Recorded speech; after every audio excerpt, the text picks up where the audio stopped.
ఏంటి తెచ్చావు? ఏమిటో నీకు తెలిసేది? నా వైపు ముద్దేటి కనిపిస్తుందా? నా చొక్కా విషయం ఏం తేల్చావు? నా ప్యాంటు చొక్కా విషయం ఏం తేల్చావు? నేను అది తెలుసుకుందామని ఇక్కడ కూకున్నాను. మీ ఇబ్బంది చూశాక కల్లో మా అమ్మోరు మా ఊళ్ళమ్మని అడిగాను. స్వయంవరం పెట్టుకుని ఏరుండి ఎంచుకోమంది. ఉండదుగా. ఒప్పుకుంటే సాలిబాబు, నేను చెప్పేది జాగ్రత్తగా వినండి. మీరు సొక్కాలన్నీ ఇప్పేసి నా బండి చుట్టూ నుంచుంటే ఇస్త్రీ పెట్టి ఎర్రగా కాలుంది కదా, నేనేం చేయను, మీ ఏపుల మీద ఎట్టి రుద్దుతాను. అబ్బా అనకుండా ఎవరైతే ఎక్కువసేపు సమ్మగా చేయించుకుంటారో వాళ్ళకే నా జీవితం అంకితం అని చెప్పింది. నేను రెడీ, నా పెట్టే రెడీ, మీ ఏపులు రెడీయేనా? యాదవలు ప్రపంచంలో అన్ని మతాలు కలిసేది మాలాంటోళ్ళు ఉడకట్లోనే. అది సరేనండి, ఇక్కడే తీసుకొచ్చారేంటి? పిచ్చి లాయర్ గారు, ఎప్పుడూ చైర్లో బిల్లులు కేసులేనా? జీవితం సరదాగా ఎంజాయ్ చేయాలి. అందుకే తాతయ్యకి చిన్న మస్క కొట్టి బయటకు వచ్చేసాను. మీ తాతగారు కాబట్టి మీరు మస్కా కొట్టి బయటకు వచ్చారు, బాగానే ఉంది. నన్ను తీసుకొచ్చినట్టని నేను శుభ్రంగా ఆండాళమ్మ కేసు. ఆండాళమ్మ లేదు, సుందరమ్మ లేదు. ముందు నా కేసు ఏమిటో చూడండి. ఏమిటండి ఇది? అరగంట పార్క్ లో ఉండటం, ఆ తర్వాత దాస్ ప్రకాష్ రెస్టారెంట్ కి టిఫిన్ చేద్దాం, ఆ తర్వాత ఎగ్జిబిషన్ కి వెళ్దాం, చాలా హోటల్లో డిన్నర్ చేసి ఇంటికి వెళ్దాం. మీరు తొందరగా ఒక యంగ్ హ్యాండ్సమ్ మ్యాన్ చూసుకుని పెళ్లి చేసుకుని హనీమూన్ కి అమెరికా వెళ్లి హాలీవుడ్ అంతా మీ ఆయనతో తిరగండి. అంతేగాని నా చేత అబద్ధాలు అందించడానికి ప్రయత్నించకండి. సరే, ఇంతకీ మీరెందుకు పెళ్లి చేసుకోలేదు? అదేంటి, నాకు జీవితంలో కొన్ని ఎయిమ్స్ ఉన్నాయండి. అవి సాధించుకున్న పెళ్లి చేసుకోకూడదని నిశ్చయించుకున్నాను. పెళ్ళైన తర్వాత మీ ఎయిమ్స్ ఎందుకు సాధించకూడదు? పెళ్ళైన తర్వాత ఇంకేం సాధిస్తానండి, పిల్లా జల్లా. అది కాదు. చూడండి, ఇక్కడ ఐస్ క్రీమ్ చాలా ఫేమస్ అండి, తీసుకొస్తానండి ప్లీజ్. లాయర్ గారు అంత ఈజీగా బయటపడరు, చూస్తా. సారీ అంటే ఆ టీషర్టే గాలికి టచ్ పడింది. It's all right. What's your name? Bunny. ఏరా, ఇక్కడున్నావా? ఏమిటండి, మిమ్మల్ని బంతించి కొట్టాడా? బుద్ధి లేదు. అయ్యో, కొట్టకండి, ఏమనుకోకండి. పర్వాలేదండి, బంతే గాని రాయి కాదు కదా. ఎప్పుడు ఇంతేనండి, వీడు కుదురుగా నిలబడు, ఎదుటి వాళ్ళని కుదురుగా నిలబడివాడు. వీడు నాన్నైనా నన్ను చూసి భయపడతారు, కానీ వీడు మాత్రం నన్ను అసలు లెక్క చేయడండి. ఆయన గారేమో ఎప్పుడూ ఆఫీసు ఉద్యోగం తప్ప వేరే దేని గురించి ఆలోచించరు. ఏమిటండి నేను మాట్లాడుతుంటే మీరు అటు చూస్తున్నారు? లేదండి, ఆయన ఐస్ క్రీమ్ తీసుకురావడానికి. ఐస్ క్రీమ్ అంటే గుర్తుకొచ్చింది. మా ఆయన ఐస్ క్రీమ్ తెస్తానని వెళ్ళారనుకోండి, కోటి ఆలోచనతో ఆయన నడిచి వచ్చేసరికి ఐస్ క్రీమ్ అంతా కరిగిపోయి డొక్కులు మాత్రం నా చేతిలో పెడతారు.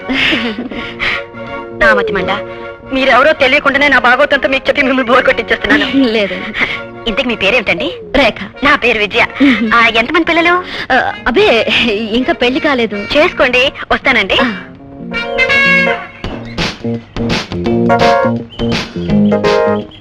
ఇదిగోండి ఐస్ క్రీమ్. ఏమిటండి ఇది? ఐసు లేదు, క్రీము లేదు, వాటి డొక్కులే ఉన్నాయి. మై గాడ్, ఎలా కరిగిపోయిందండి? ఇప్పుడే ఒక ఆవిడ తన డొక్కుల భర్త గురించి చెప్పింది. చెప్పు తీసుకుని కొట్టాను. ఆడపిల్లలు మనం ఎక్కడి నుంచి వెళ్ళిపోదామండి, పరిస్థితులు ఏం బాగాలేదు. ఎక్కడికి? కూర్చోండి. కూర్చుని ఏం చేస్తామండి? ఇందాక మీరేమన్నారు? ఏమన్నాను? ఐస్ క్రీమ్ తీసుకొస్తాను, తీసుకొచ్చాను. ఒక హ్యాండ్సమ్ బాయ్ చూసి పెళ్లి చేసుకోమన్నారుగా, ఆవిడ కూడా అలాగే చెప్పింది. అందుకే ఆ బాయ్ తో కలిసి ఒక లవ్లీ ఇమాజినేషన్. ఏదేమైనా నీ దాకా వస్తేనే గాని నువ్వు దిగిరావు గురువులా. మొన్న కొత్త లాయర్గాడిని ముసలాయిని పెట్టుకుని తప్పుడు ఏదైనా చక్రం అడ్డం వేసి ఆపగలిగావా? నేదే ఆన్ని బుట్లో వేసేసుకొని నీ పనులన్నీ సరిపెట్టేసుకుందాం అనుకున్నావు కదా నాయన. ఇప్పుడు ఆడు ఏకమేకయ్యేసరికి నేను కావాల్సి వచ్చినాను. ఇదిగో, జరిగింది జరిగినట్టు పార్సల్ చేసి మళ్ళీ మనం కలవాలి, లేకపోతే వాడు మొత్తానికి ఎసరు పెట్టేట్టున్నాడు. ఎసరెట్టినా తాలింపెట్టినా పులిసెట్టినా అంతా డబ్బుల కోసమే. ఈసారి మళ్ళీ నువ్వు నాకు చెయ్యవనంతే ఓ మంచి ఆలోచన చేసినాను. ఎలాగా? ఎలాగంటే, ఇప్పుడు నేను ఆడి కాడికెళ్ళి ఈలబావుల్లో నిలబడి ముందు నువ్వు ఇంట్లోంచి వెళ్ళిపో. కారణం అడక్క, దీని వెనకాల పెద్ద పొలిటికల్ బ్యాక్గ్రౌండ్ ఉంది. అనవసరంగా బలైపోక కావాలంటూ 25,000 వేస్తాను. వాళ్ళు ఇచ్చిన మారుతి కారు కూడా నువ్వే అట్టుకుపోని గట్టిగా బెదిరించి చెప్తాను. ఇది జరిగేదేనా? మనం తలుచుకుంటే జరగని పని లేదు గురువులా. 25,000 ఏది? ఇదిగో తీసుకో, వాడిని ఒప్పించి రావాలి. నీకోసమే ఎదురు చూస్తుంటాం. రైట్. అమ్మా, అబ్బా, ఏమిటయ్యా, ఏమిటి అవుతారు? ఏ కారణం గుద్దిందా ఏంటి? ఆ వేణుగాడు గుద్దేసాడండి బాబు. నేను చెప్పాల్సిందంతా చెప్పి డబ్బులు అని నోరిప్పానండి. అంతే, గ్యాప్ లేకుండా దూదేసినట్టు ఎగేసాడండి బాబు. లాంతా మర్చిపోయాను. వాళ్ళు ఆ చదువుకున్నాడు అనుకున్నాను కానీ కరాటే నేర్చుకున్నాడని నాకు తెలుసు కదా. సర్లే, ఆ పాటకు వెళ్ళే అమ్మా ఆసుపత్రి మందులు ఖర్చు అయిందమ్మా తల్లి. కర్మ. అమ్మా. నీలాంటి వాడిని నమ్మినందుకు నా చెప్పు తీసుకుని నేను కొట్టుకోవాలయ్యా. ఆ, నీలాంటి వాడిని నమ్ముకుంటే నా బ్రతుక పార్సిలే. నా కొడుకే స్టేట్ లో ఉన్నాడో తెలుసుకుని రేపు రంగంలోకి దించాల్సిందే. నాన్నా వచ్చేసా. ఏమండి అబ్బాయి ఏంటి? ఓరి ఓరి ఓరి ఓరి ఎరా ఇదే రావడం రా, రా. ఏంటి ఉన్న పడంగా రమ్మన్నావు? అసలే ఎలక్షన్ల సీజను, రోజుకు 2 మడ్డలు ఒప్పుకున్నాను. అయినా అంత అవసరం వచ్చింది? తాకండి బే. మా పీకల మీదకి కత్తి లాంటి వాడు ఒకడు వచ్చాడు బాబు. అందుకే మీ నాన్నగారు నిన్ను పిలిపించారు.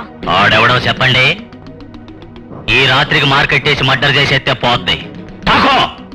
ఓరి ఓరి ఓరి నువ్వెంత రౌడివైనా మద్రంటే అదేదో ఒలింపిక్స్ లో గోల్డ్ మెడల్ వచ్చేట్టు ఫీల్ అయిపోకు. రహస్యంగా ఉండాలి. టాకు నాటు బే. మనకి రహస్యాలు ఆలోచించడాలు ఏమీ లేవు. మనిషిని చూసి మార్కెట్ వేయడం, మార్కు దగ్గర మర్డర్ చేసేయడం. ఆడెవడో టాకండి బే. ఏమిటయా మీ వాడు వచ్చాడే? ఎప్పుడు వచ్చావా? చదువు పూర్తయిందా? చదివి ఉద్యోగం రాక, దానికోసం వీధి వీధి తిరగలేక కత్తి పట్టుకున్నాను. 50 మర్డర్లు అయిపోయి. 50 మద్దలు చేశారా? మిగతా 50 ఇక్కడ పూజ చేద్దామని వచ్చావా? అది కాదండి, ఈ మధ్య మన వాడిని పురులు జంతువుల బెడద ఎక్కువగా ఉందని దొప్పలపాడు అడవికి ఇన్ఛార్జ్ కింద వేశారట. ఓ. 50 దుప్పులు చంపేశారట. అది వాడు మద్దలని చెప్తున్నాడు. ఈ మాటలేమిటి? అది వాడి ఫారెస్ట్ కోడ్ నంబర్ అమ్మా. అలవాటు ప్రకారం చెట్టు అనుకుని చెక్కేస్తున్నాడు అంతే. అడవిలో ఉండేవాళ్ళని అడవిలో ఉంచితేనే మంచిది. అమ్మా మనం వేణు ఫోన్ చేయాలి. ఆయన అసలు టైం మనిషి. పద పద పద. విజయ, ఏ విజయ, ఎక్కడున్నావా? ఏమిటో ఎప్పుడు చూసినా ఎండ పెట్టుకోవడం, ఆరబెట్టుకోవడం. తీసేమంటే లోపలికి వెళ్ళి మంచిగా మార్చుకోమని. మనం 5 స్టార్ హోటల్కి వెళ్ళాలి. సాయంత్రం 6 గంటల సినిమాకి వెళ్ళాలి. ఇప్పుడు ఇంట్లో చేసిన వంట ఏం చేయమంటారు? అది కాదు, ఈ రోజు ఇంట్లో వంట తిని తిని మొహం ఒత్తిపోయింది. అందుకే అప్పుడప్పుడు హోటల్కి వెళ్తూ ఉండాలి ఫర్ ఎక్స్చేంజ్ చేసి. ఓహో, అంటే ఇంట్లో పెళ్ళ మొహం వచ్చితే ఇంకో దాన్ని కట్టుకుంటారనమాట మీలాంటి వాడు. For exchange. Good good idea. ఇదేదో బాగుంది. ఏమిటి బాగుందా? అయితే ఇంకో దాన్ని కట్టుకుంటారా? కట్టుకుంటాను. కట్టుకోండి. దాని మీద నేను క్రిస్టల్ పల్స్ అంటించి నేను అంటించుకుంటారు. సరదాగా ఈ మాత్రానికి అల్లరి చేస్తావు ఏంటమ్మా? చేసేవాడు చెప్పేసేడు. అలాగే నువ్వు కూడా మరీ రెచ్చిపోకూడదలుడు. సంక్రాంతికి వేసిన మంట సంవత్సరానికి రాజుకుందని ఇప్పుడు నువ్వు సరదాగా అన్నమాట. రేపు కొంపలంటిచ్చేయగలి జాగ్రత్త. సరే మోహన్ గారు, ఇంతకు మీరు ఎప్పుడు వచ్చారు? దంగలమెందుకు వచ్చామండి? మొత్తానికి అసలు కొట్టేసేవాళ్ళుడు. నీ ముందెవరు పనికిరాని ఇటు ముందు నేను ఎన్నోసార్లు చెప్పాను. ఎరా చెప్పాను లేదా? అవునండి చెప్పారండి. నేను బాబు గారు ఎందుకు పనిచేయరని చాలా సార్లు చెప్పారండి. ఏట్రా నీకు అలా చెప్పానా? నన్ను వదిలే. పదలుడు హోటల్కి వెళ్దాం.